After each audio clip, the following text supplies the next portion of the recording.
اور من یہد اللہ فہو المہتد، جس کو اللہ ہدایت دے وہی ہدایت پر ہے، ومن یضلل، اللہ جس کو گمراہ کرے، فلن تجد لہ ولیا مرشدا، جس کو رب گمراہ کر دے اس کا نہ کوئی ولی ہے نہ کوئی مرشد ہے۔ وتحسبهم ایقاظا وهم رقود، آپ انہیں گمان کریں گے کہ وہ مر چکے ہیں، حالانکہ آپ انہیں گمان کریں گے کہ وہ سوئے ہوئے ہیں، وہ ایسا ظاہر ہوگا کہ وہ سوئے ہیں۔ وَنُقَلِّبُهُمْ ذَاتَ الْيَمِينِ وَذَاتَ الشِّمَالِ، اور ہم ان کو یمین اور شمال ان کی کروٹیں بدلتے ہیں۔ وَكَلْبُهُمْ بَاسِطٌ ذِرَاعَيْهِ بِالْوَصِيدِ، اور ان کا کتا ہاتھ پھیلائے وہاں بیٹھا ہے۔ لَوِ اطَّلَعْتَ عَلَيْهِمْ لَوَلَّيْتَ مِنْهُمْ فِرَارًا وَلَمُلِئْتَ مِنْهُمْ رُعْبًا، وہاں اگر کوئی جانا چاہتا ہے تو اللہ تعالیٰ نے اصحاب کہف کی مدد جو فرمائی وہ رعب سے کی کہ وہاں کوئی بھی جاتا تھا تو اس کو ڈر لگتا تھا، وہ بھاگ کر آ جاتا تھا۔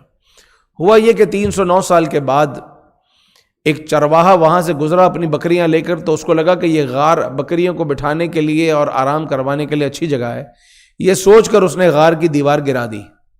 جب غار کی دیوار گرائی اور اندر داخل ہونے لگا تو اس کو ڈر لگا اور یہ وہاں سے بھاگ گیا، لیکن غار کھل گیا۔ اب جب غار کھل گیا تو اللہ تعالیٰ نے ان کو نیند سے بیدار کیا۔ وَكَذَلِكَ بَعَثْنَاهُمْ لِيَتَسَاءَلُوا بَيْنَهُمْ، اور ہم نے انہیں اٹھایا، وہ آپس میں ایک دوسرے سے سوال کرتے تھے۔ قَالَ قَائِلٌ مِّنْهُمْ كَمْ لَبِثْتُمْ، ان میں کہنے والا کہتا تھا کہ تم یہاں کتنا ٹھہرے، ہمیں کتنی دیر ہو گئی یہاں سوتے ہوئے۔ قَالُوا لَبِثْنَا يَوْمًا أَوْ بَعْضَ يَوْمٍ، تو کہنے لگے شاید ہم ایک دن سوئیں یا شاید آدھا دن سو گئے ادھر۔ قالوا ربکم اعلم بما لبثتم، تو کسی نے کہا کہ تمہارا رب جانتا ہے کہ تم یہاں کتنا ٹھہرے ہو۔ چلو یہ باتیں تو ہو گئیں کہ ہم آدھا دن سوئے یا پورا دن سوئے، لیکن ابھی لگی ہے بھوک کیونکہ سو کے اٹھے۔ فبعثوا احدکم بورقکم هذه الى المدینہ، تو انہوں نے ایک کو یملیخا کو پیسے دیے اور بھیجا، بورقکم، ورق چاندنی کے سکے دیے، اور کہا کہ شہر کی طرف جاؤ، فَلْيَنظُرْ أَيُّهَا أَزْكَىٰ طَعَامًا، اور دیکھو کیا اچھا کچھ کھانے کے لیے لے کر آؤ۔ فَلْيَأْتِكُمْ بِرِزْقٍ مِّنْهُ، رزق لے کر آؤ، کھانے کے لیے لے کر آؤ۔ وَلْيَتَلَطَّفْ، اور نرمی کرنا، باہر جا کے لڑائی جھگڑا نہیں کرنا، آرام سے بات کرنا۔ وَلَا يُشْعِرَنَّ بِكُمْ أَحَدًا، کسی کو پتہ نہ چلے کہ ہم یہاں پر ہیں، انہیں اندازہ نہ ہو، کیونکہ یہ کیا سمجھ رہے ہیں کہ باہر دقیانوسی فوج ان کو ڈھونڈ رہی ہے، باہر جائیں گے تو قتل کر دیے جائیں گے، باہر جائیں گے تو مار دیے جائیں گے، ان کے ذہن میں یہ ہے۔ لیکن جب وہ شخص باہر نکلتا ہے تو دیکھتا ہے ہر جگہ اسلامی چیزیں جو ہے وہ آویزہ ہیں، لوگ اللہ کا نام لے رہے ہیں، عیسیٰ علیہ السلام کی قسمیں کھا رہے ہیں، اور لوگ ایمان والی باتیں کر رہے ہیں، اور سب کے سب نئے چہرے ہیں۔ بہرحال یہ شخص ایک روٹی والے کے پاس پہنچا روٹی لینے کے لیے، اور اس نے اپنا سکہ نکالا اور اس کو دیا، تو اس نے کہا یہ کیا چیز ہے؟ 300 سال پرانا، 350 سال پرانا سکہ۔ جب اس نے دیکھا تو اس نے کہا کہ یہ تو اس کے ہاتھ کو ایک خزانہ لگا ہے، یہ تو خزانہ ہے، اور اٹھا کر اس کو حاکم کے حوالے کر دیا، اس کو پولیس نے پکڑ لیا۔ یوں سمجھے کہ اس وقت کی جو فورس تھی اس نے اسے گرفتار کر لیا اور حاکم کے سامنے پیش کیا کہ اس آدمی کے ہاتھ کوئی خزانہ لگا۔ اس نے کہا یہ کوئی خزانہ نہیں ہے، ہمارے اپنے پیسے، ہم تو روٹی لینے آئے ہیں۔ بہرحال بات چیت آگے بڑھی، حاکم نے کہا کہ میں کیسے مانوں کہ یہ تمہارا خزانہ ہے یا تمہارے پیسہ ہے یا تمہارا روپیہ ہے؟ ہم تم سے بوڑھے ہیں، تم نوجوان ہو، جوان بھی نہیں ہو، نوجوان ہو، اور اس سکے پر جو تاریخ لکھی ہے، جو سن لکھا ہے، وہ 350 سال پرانا ہے۔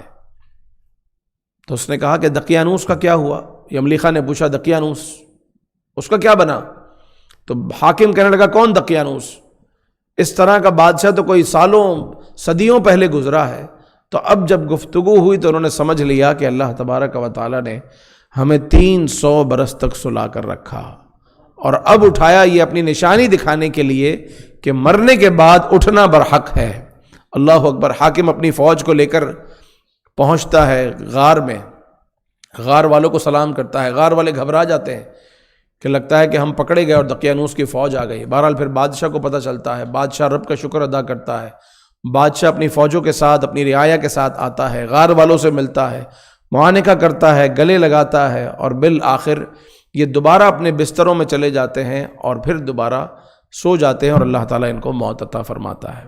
یہاں ان کا انتقال ہو جاتا ہے۔ پہلے زندگی تھی، پہلے نیند تھی، اب اللہ تعالیٰ نے ان کو موت عطا فرمائی انہی کے بستروں پر۔ تو بادشاہ نے حکم دیا کہ غار کے کنارے ایک مسجد تعمیر کی جائے، اور ہر سال لوگ یہاں پر آئیں اور عید کا دن منائیں کہ اللہ تبارک و تعالیٰ نے ہمیں اتنی بڑی نعمت دکھائی.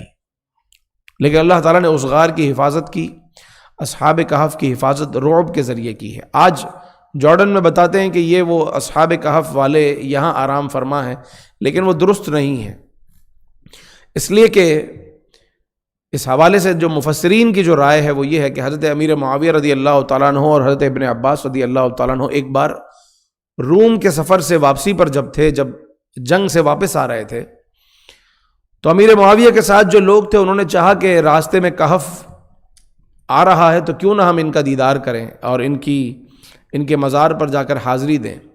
تو ابن عباس رضی اللہ تعالیٰ عنہ نے یہی آیت پڑھ کر سنائی کہ اللہ تعالیٰ نے منع فرمایا، اللہ تبارک و تعالیٰ نے بتایا کہ وہاں پر رعب ہے اور اللہ تعالیٰ نے رعب کے ذریعے وہاں کی حفاظت کی ہے. پچھلی آیات میں نے ایک جگہ پہ ترجمہ کیا اس کا.